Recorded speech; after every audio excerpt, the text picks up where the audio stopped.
I will... Order. Order. I know it's difficult for the honourable gentleman. The honourable gentleman's frowning, but I've got a difficult job this evening. And I say to the honourable gentleman is that it's one thing mentioning an organisation in the passing, but he's now entering into a full-blown debate about this particular organisation, and we should get back to this report. Mr. Speaker, it's about standards. It's about the fact that I'm being thrown out of the House for running a campaign about Iraq, which sometimes used parliamentary facilities and was funded by foreigners. And it's based on a complaint by a member of an organisation which campaigned about Iraq, which undoubtedly used from time to time some parliamentary facilities and was funded by not one but several foreign countries. That's my point, Mr. Speaker. It's the double standards in this that give rise to the injustice. And I hadn't intended to spend as much time on the organisation in Dyke, except the two members of it have intervened and have expanded that which I had to say on this subject.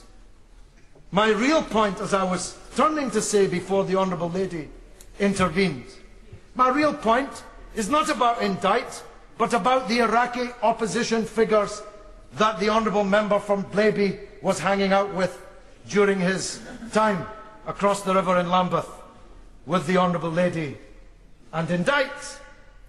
Let's speculate on who these Iraqi opposition figures might be.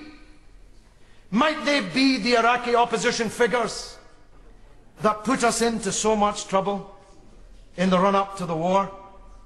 Might they be the Iraqi opposition figures who fabricated and forged their way into here and into the White House and into the Congress and into Whitehall with their canards which have led us to this pass that we're in, that we can't avoid discussing this evening? Might they be the Iraqi opposition figures? I'm going to do it again. I know it's difficult for the honourable gentleman to take a telling, but he must go back to the report. He's entering into the detail of an organisation called Indict, and he's not allowed to do so. I tell him he's not allowed to do so, and he must obey my ruling. So you keep saying, and you keep having told me you'd protect me. We're now getting to the stage where you're going to have to throw me out of Parliament prematurely because I'm, Mr. Speaker. Order. I name Mr. George Galloway. I beg to move that George Galloway be suspended from the service of the House.